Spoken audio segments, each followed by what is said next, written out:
You got to humble down, man. You got to really humble down. So I said something before about the metronome. Okay. So, since we're making this like a living room, how many people use a metronome here? Okay. Now you can tell me, man, that you off the wall. You know what I mean?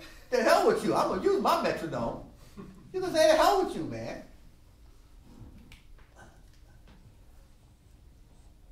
Okay. A metronome. Now, I don't talk about nothing that I didn't used to do. That's first of all. I had everything from a winder, tick-tock, tick-tock, tick-tock, to all kind of electronic computer. I used everything. I still got them there for demonstration. I got clocks throughout my damn house that remind me of what a clock is. You know? Right? I got clocks. I collect all kind of clocks.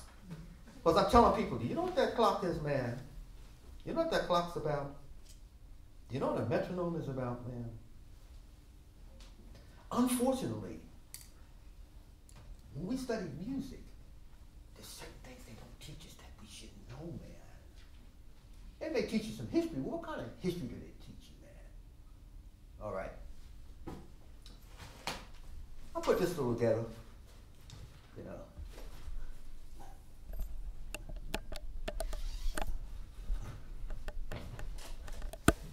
This all started back with Ray McKinley's band. We had this bass player that he didn't really read, but he can listen. He can listen and pick up. So one day, after rehearsal's over, he left early. And they said, and Ray's sister, who was one of the first people around in the community that got her PhD in music, 1959, 1960. And she was the one, And so she said, he has a great feeling, but he's playing all the wrong notes. And I'm saying, what do you mean by the wrong notes? Wrong notes. And I heard people say to me,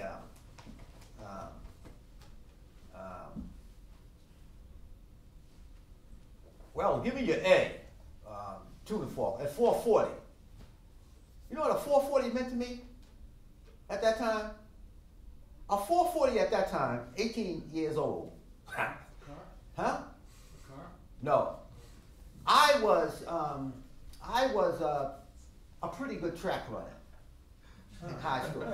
It's boys and girls now, but when I went, it was boys' high school, and I was one of the faster guys in the city. I was one of the faster guys in the city at that time. That was my race too. Oh yeah? Where did you go to school at, man? Back in the West Coast. Oh, West Coast guy. West Coast guy. So check this out. I'm gonna see where this guy's coming from, man. What was your time? Don't tell me no 55, cause no, but I broke 60. you must have been a mile runner. Huh? You sounded you was a mile runner, running 60-second lap 440s. You remember what you ran? I don't remember what I ran. Okay. All right. I'm not going to pull a Paul Ryan and make up a number. Oh my gracious, man. Well, I was pretty fast at that time, but today, forget about it, man. Forget about it, man. I'd be slow, man. But at that time, I was fast, man.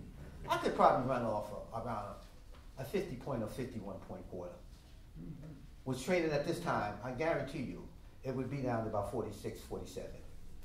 It would be about around that time there. I was one of the guys, 220 length. My coach always, for some reason, thought that we'd win a relay better than we would take first, second, or third. I think if I would have disciplined myself and then come out and mess around, hang on the street corners, talking a lot of stuff, like crazy stuff, man, I would have disciplined myself to be a really great runner. And when I look back, one of my good friends I talk to now, who became the Eastern Coast champion and blah, blah, blah, blah, this guy, he went on to be the city champion, and I said, wow, man, if I would have stuck to like this guy did. We talked, you know what I mean? We're always talking about that today.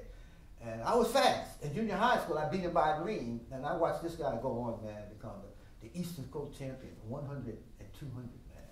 220. I thought I would have done that. Well, my relay leg, I can run a 21-point relay leg.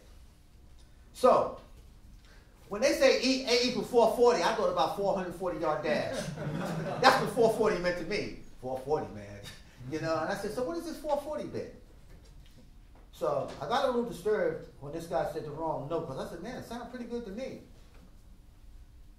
And then I started going to the library. I said, well, who made this rule up about the right note or the wrong note? That really got me into it. And I started reading, and I started reading, and I started reading, and I said, wow, man, this is a mess, man. I said, this is not an absolute situation, it's only a relative situation. It's according to what culture you come from and with, you know, what your whole social thing is going to be, or your professional kind of clique you're going to be into. I said, I want to deal with sound, man. I don't want to deal with just this or with that. And this is one of the things I used to have a conversation with Don Pullen a lot. Don Pullen would say to me, because Don Pullen, what was happening is like, Don Pullen was, when he first came with Giuseppe Logan, it was a certain way he was playing. You see, and I told people, just listen to recordings. And then you can listen to when we did our thing. Don Pullen was more or less like following me on what I was doing on the drums. And his style started to develop like that. His whole style, you see, really started to develop that kind of way. All the clusters moving like this here, like this here kind of thing, like this here, and moving back and forth, all like this here kind of thing. That's the technique I was doing on the instrument, moving back certain kind of ways. So anyway, he would say to me, he said, you know, man, sometimes I'm hearing something, and I come down to the keyboard, man, and it's not there. I said, I'll tell you why, Don. I said, because you're also a bass player. A lot of people didn't know that. Don can play bass just like he played the doggone piano. He can do all that stuff. Don was able to do all that stuff. I said, so you hear beyond the keyboard. So that became a whole big issue with the keyboard. Well, different bands weren't using the piano, man. Because they said sometimes you just want to get out of that temperate, that chromatic thing, man, and you just want to take it out, man. So some people figured out, so if you cluster, put it up and play real fast and cluster, man, then it won't be a disturbing factor. So sometimes people misunderstand me, and when I be talking about the keyboard, they say, he don't like the keyboard. I said, if that's the case, why in the last few gigs, man, I've hired one of Don Pullen's proteges, D.D. Jackson, on the gig. D.D. Jackson comes on the gig. We did one in Paris with the Division Fair, then in Paris, and we're going to do something with the Guelph in September, up in Canada. So I said, no, I'm not. I'm saying, but you may have to change things around a little bit. Don, we had talked about designing new keyboards, man, the whole big bit. So you get more flexibility. You can still play an acoustic instrument. Okay, so let me get back to the metronome, about this whole thing of time.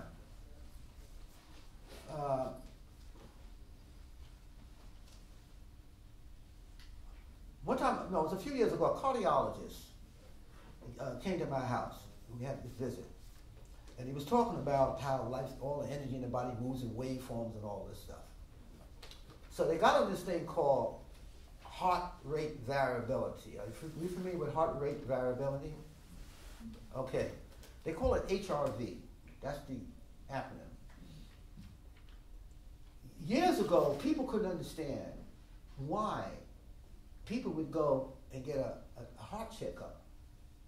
And then a few days later, they would have a heart attack.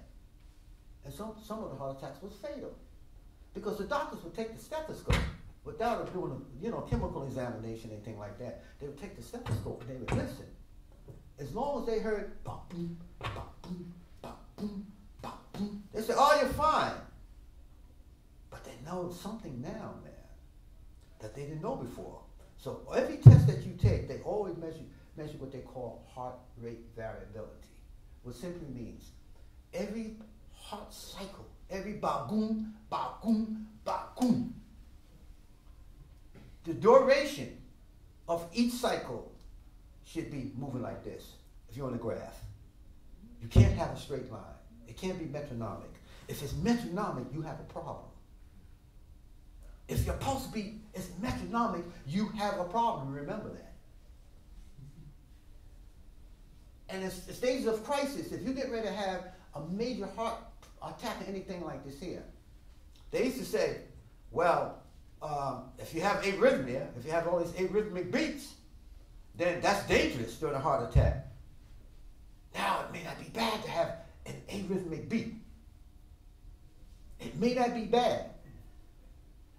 The thing now is that all these arrhythmic beats, they closely simulate those so-called possession rhythms that they play in Bata, all the Bata, Santeria. Unbelievable. So what I say to the Bata players, I say to all the Bata players, and I say to the Cubans, man, I said, either you're going to love me or you're going to hate me, man. I said, but if you want to deal with the truth, then you're going to have to love what I'm saying, man. Because when you play it in a very measured way, when it's more metronomic, when the duration is like barely seen, man, because none of us can we don't all keep on playing a perfect thing like that with every damn time you play a rhythm, a pattern, it's going to be the same thing. But it's got to vary. It's got to vary. It's got to vary. But when it's too strict and too close on and too tight, man, when you're practicing with a metronome, this gets beyond music now. You don't want to entrain yourself with that kind of rhythm, man. With a metronomic sense of biorhythm. You don't want to do that, man. That's not good at all. So my thing to the cardiologist is I said, well, in music, man, the thing that we're trying to get to every measure, man. It's got that kind of almost exactness and duration. There's not that varied type of thing going on. Whereas when we come back in the 60s, man, Bobby's trying to break loose from that. They said, oh, but them guys, man, they keep time, they don't notice the time. But guys was doing something they had no understanding of because it was pure feeling there. But it was a thing to do. It was a thing to do.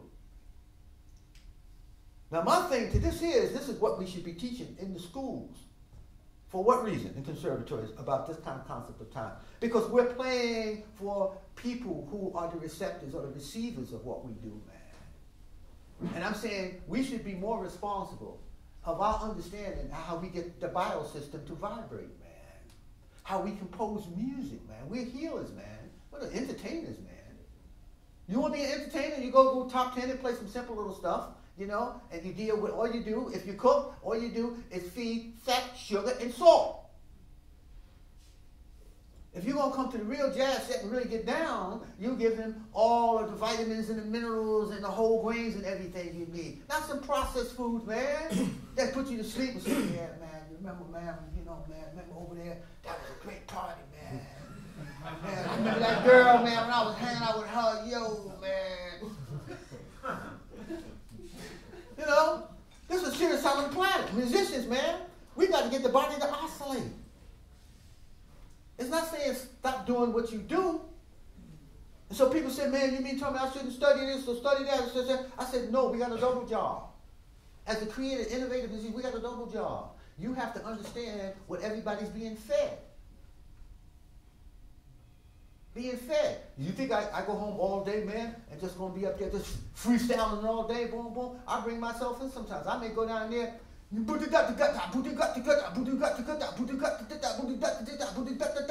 on it. So I said, okay, that's it, that's the frame. Then I can play off of that.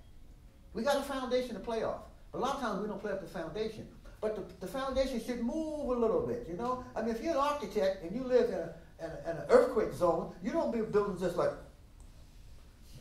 it's got to sway. That's a new architect. You got to dance a little bit, man. You know what I mean? Nothing like that, man. So there's a lot of things that we really have to think about, And I'm not here to say what you're doing, man, is like wrong. I'm not saying that. I don't want you to think I'm saying. I'm saying, but we got to think about what we do, and what effect does it have on people that come to listen to you? You get them to oscillate, man. See. I think that's where they get a lot of the talk about feeling in this kind of music wrong, is that talk about playing flexible rhythms over a grid without talking about the fact that the grid is flexible too. Right. That's it. Yeah, that's it. Yeah, that's how the planet moves. That's how we move. Everything is shifting, man. The body moves like this here. And we try to stiff it and process this thing down. It's deep. So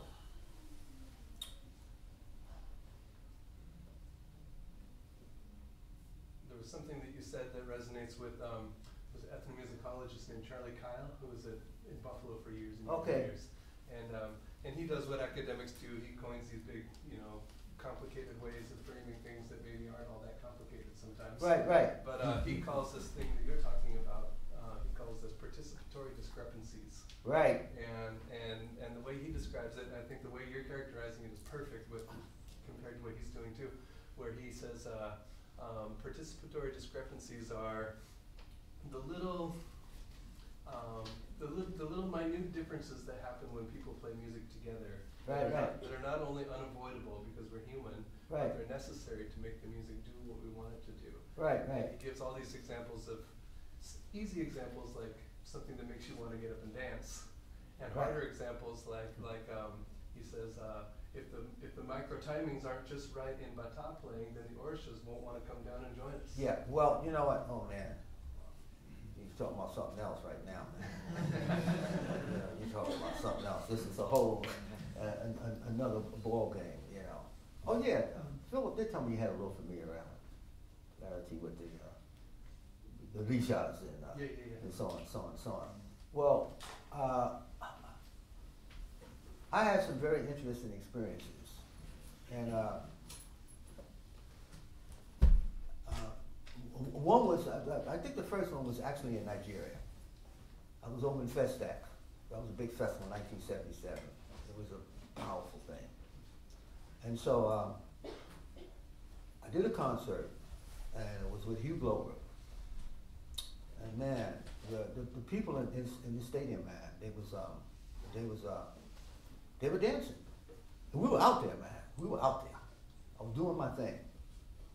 And when I finished, there was about 5 microphones in my face, man, from the different radio stations in Lagos area.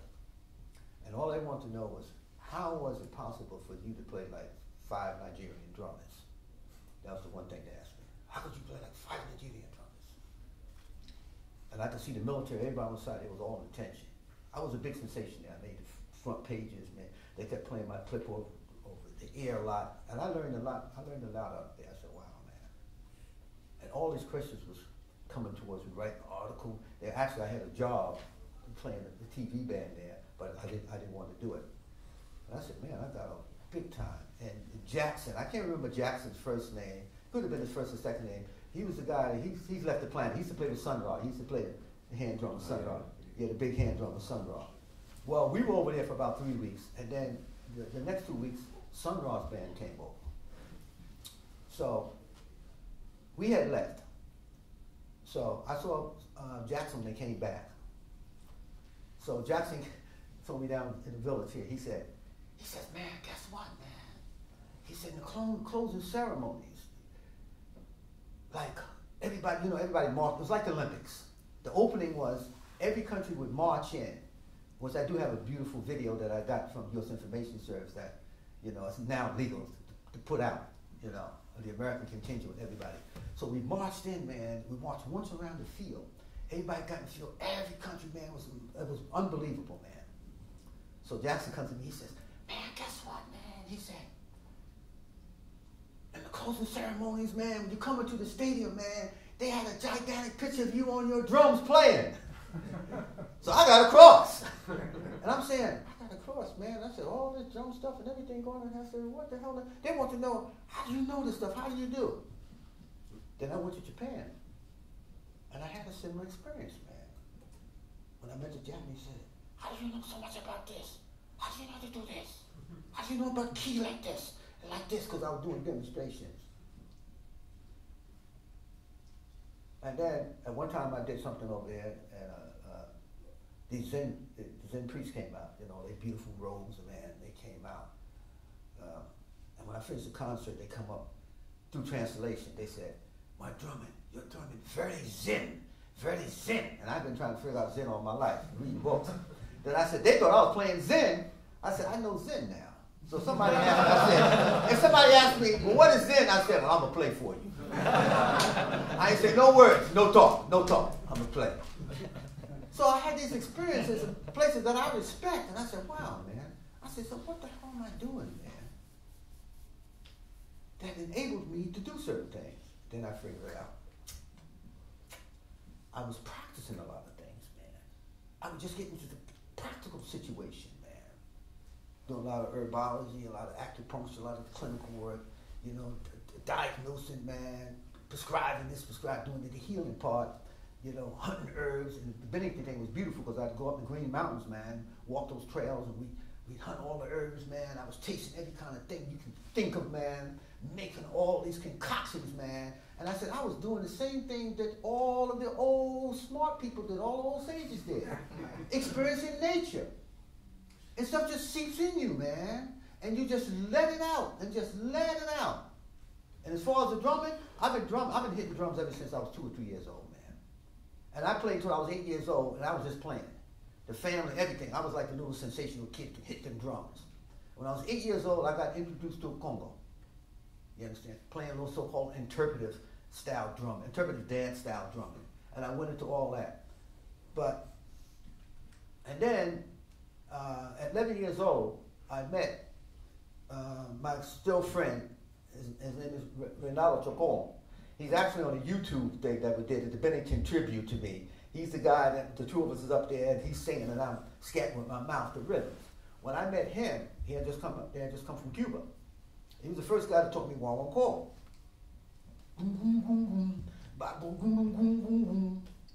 Okay, because you know what? You can get that pattern all you want, but if you don't know where it's coming from, it's Wong call. You see. And then I met his father. That I didn't think too much. I thought of his father, but I didn't think his father was. I didn't know who his father was, man. He was telling me my father made everybody respect him and blah blah. Because his father didn't speak no English, never did bother. But when I knew who his father was, I went up to the Palladium with Bill Fitch, 1961-62, and I seen him up there. That's the first time I had seen him out of Queens, man. And he's on the floor dancing. I said, Bill, that's my man's father, man. And my eye was captivated on him because I'd never seen him in this kind of scene.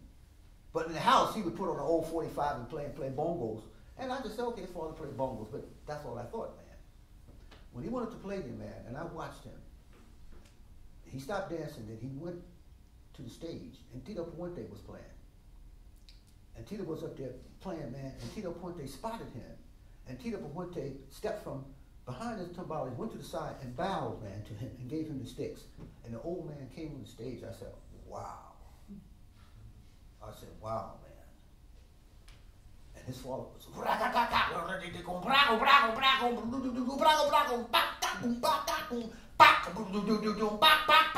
I said, whoa. That just got made Tito look like nothing. Because Tito had that rudimental kind of flow going on, you know?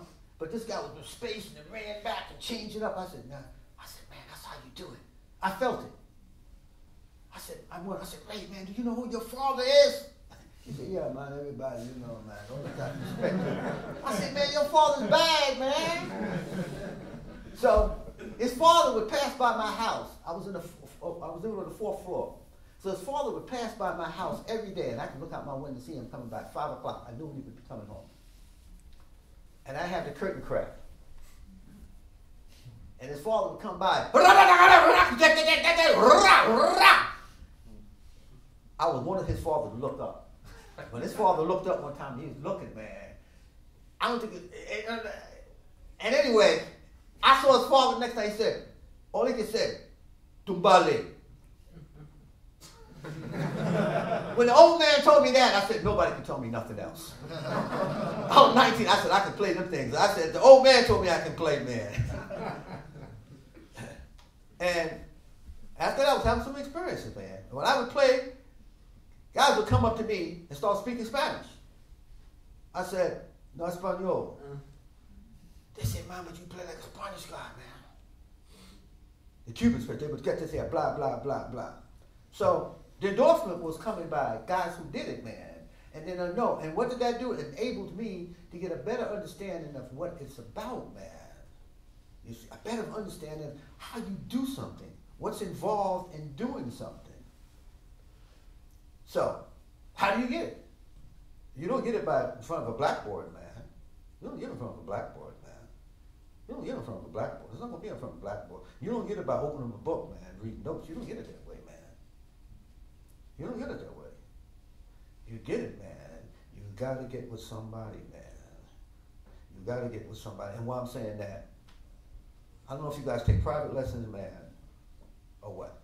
I don't know if you take your private lessons.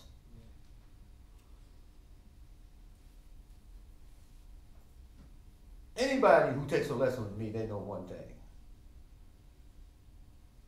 A teacher is not a teacher when they're taking you, especially one-on-one, and they don't play with you. I know God said, I don't play with my students. That's bad. You're not learning. You're not learning, man. I'm going to tell you that. You can tell your teacher that I said that. You're not learning. You're not teaching. Will you please teach me? Because you get it by someone who knows the feeling. All the feeling is passed down. You pass it down. You pass it down. You pass it down. And when you play with your teacher, if they're on time, that's why you got to go try to grab somebody, man, who can really do it. And that feeling is put into you, man. They got to bring it out of you, man. You got to bring it. They got to bring it out of you, man. That's how you do it. You sit there, I sit here, man, and we got to do it. I got to drill it and say, this is how, boom, boom, this is how it goes, this is how it goes, bam, bam, bam, from experience. And then you latch on. That's how you get it, man. That's how I was always received it, man. You got to get with the people who can do it, man. And they pass it on. Everybody should do that. Even in the school like here, you need to get one-on-one. Sometimes you're the guys who can do it, man, and you got to play. You all got to go, man. And you'll be surprised. Even for a confidence level. Even for a confidence level, man. I know I'm in a position to tell more than just drummers and different horn players. I said I play with a lot of guys, different guys, man. And all the guys I play with, I don't have to remember their tunes, I don't have to remember nothing. But I do remember feeling, man. I do remember feeling that I get, man.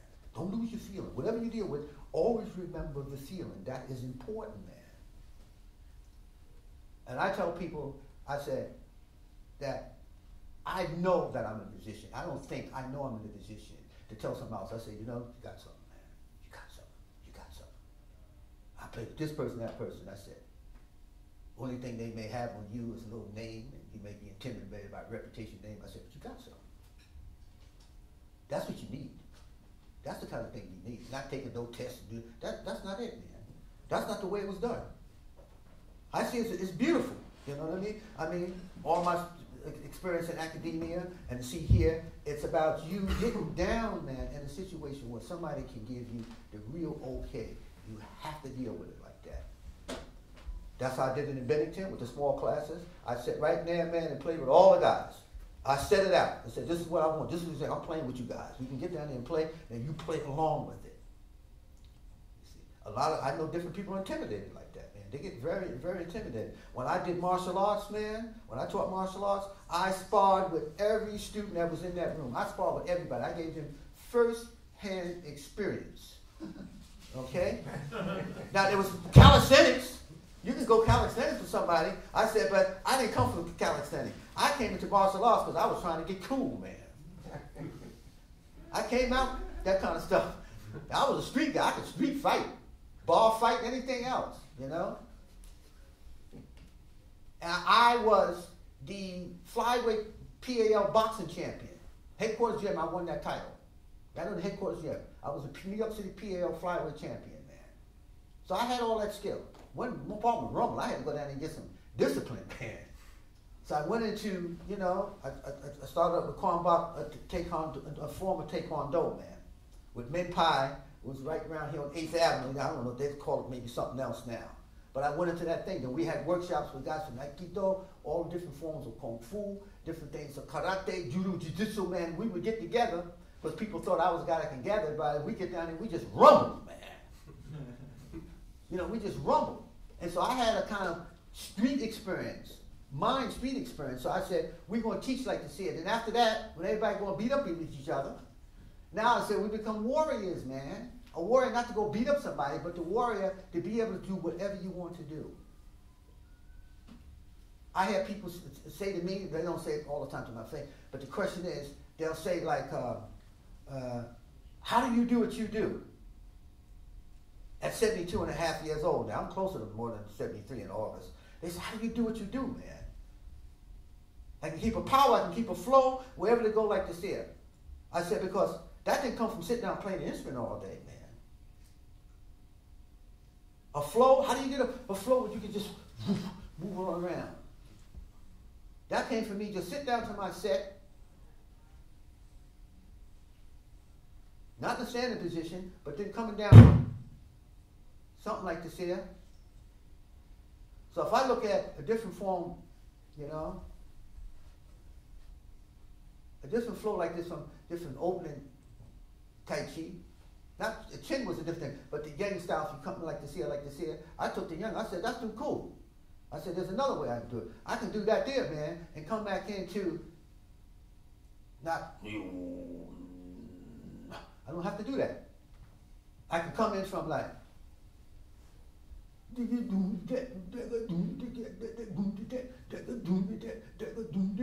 so I put that kind of movement you see coming from that that snake dance, that serpent dance, the Bala, from out of Haiti, where you see that this kind of contraction, they got a similar type of thing like this here, a similar like a thing like this here. So I can have my sticks laying here, and I can come like this here, and I can pick up my sticks.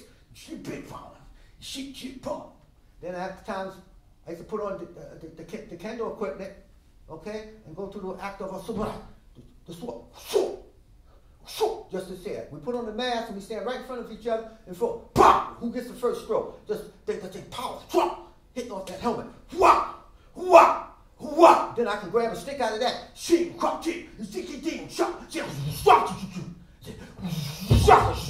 The stick.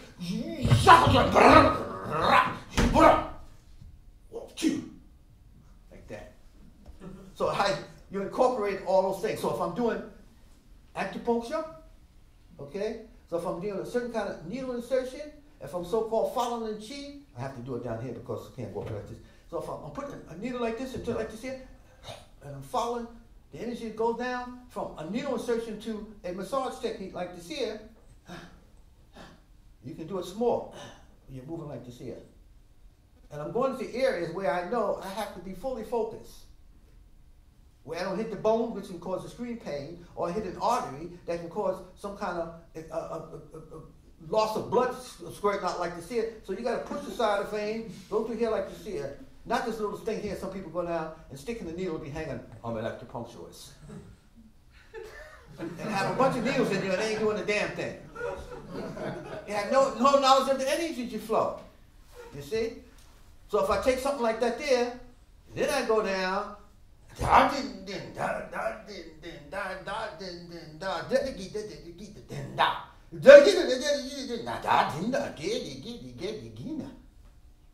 can take that kind of flow like that there. So if I'm moving on the skin with this needle like this here, I can go to my drum set. And then, if I'm on my skin playing in tones like this here, I'm treating it the same way. I'm treating my skin, not like I'm just banging. I can do that stuff like this here. That's not it, man. You're banging on the skin. And since I'm talking about like this here, I think the worst thing a drummer can do, and a playing set. I get some of the guys come on my house, man, and I talk about this, and they just look at me. I said, I know you play that drum, man. I said, but I'm going to tell you the truth. I said, man, you can take the catguts off that stand and rip them off and throw them away.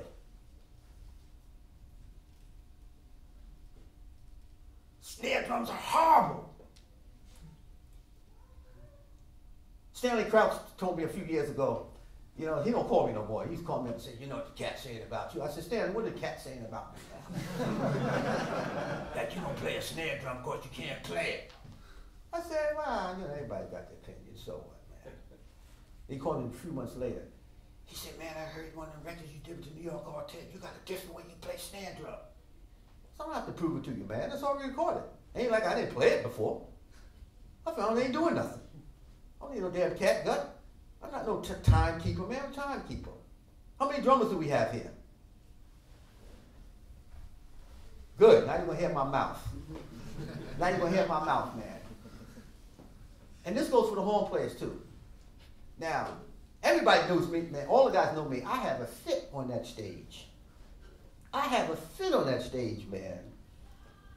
When the drummers are treated like we don't count, man. And sometimes you put yourself in that position when you don't count. I remember in the old days, man, the musicians would have a huddle. All the other instruments in the band would have a huddle. The drummer's on the side over there, like you don't count, discussing what the tune is about. The drummer's over there, man. He ain't even involved, man. Because you know why? Because you don't allow yourself to be involved, man. You resort back to a timekeeper. Sometimes you get charts, man. You see just, all you do, man, is see diagonal lines going across in the damn measure. Time. Or somebody writes a little corny damn pattern to play. I used to tell dudes, don't write nothing like that for me, my man. You don't know about it. You can't play no damn drums and you writing something like that for me to play? So everybody knows me now, man. They hire me. No, you don't write nothing for him, man. You just tell him to play, man. I say, yeah, because it's not that I'm saying that I don't want you to do something, man. But I said, like, you're making me less than what can be done on that instrument, man. See, that drums was here because Philip asked. I said, yeah, bring them here, you never know. But I know I wasn't going to touch those drums.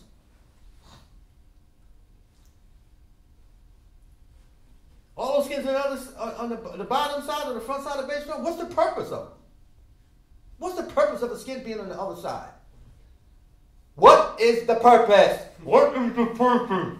What is the purpose? What is the purpose? What is the purpose? What is the purpose? Ain't no damn projection. What are you doing? Plonk. I go to them gigs, and every time I go to gigs, I tell them before time, I said, I want these drums. I want these kind of skins on there. I said, take all the bottoms heads off. And as soon as I hit that bass drum, boom, boom, boom. What the hell's going on here? Take the skin off. You got canvas bags and mats and everything stuck. And I said, what the hell is you ain't even playing the instrument, man? It's crazy, man. I came from a system where you extract tone out of the drum, man. There are systems of drumming, and it was more written in a lot of the drumming style of Ghana, where you do the different kind of pressure techniques. Now, in 1963, I was in Boston, and I wanted to hang out with George Stone. You know, George Lawrence Stone wrote all the Rudimental books and all. So I went and hung out with him took about 6 lessons, man, you know. I went in the studio on Huntington Avenue up in Boston, man, and he'd sit there with a pad and I'd sit there back. So one time I said, so, what do you think about the technique when you take your stick and press it into the skin and then hit? It's horrible technique, he said. Wow.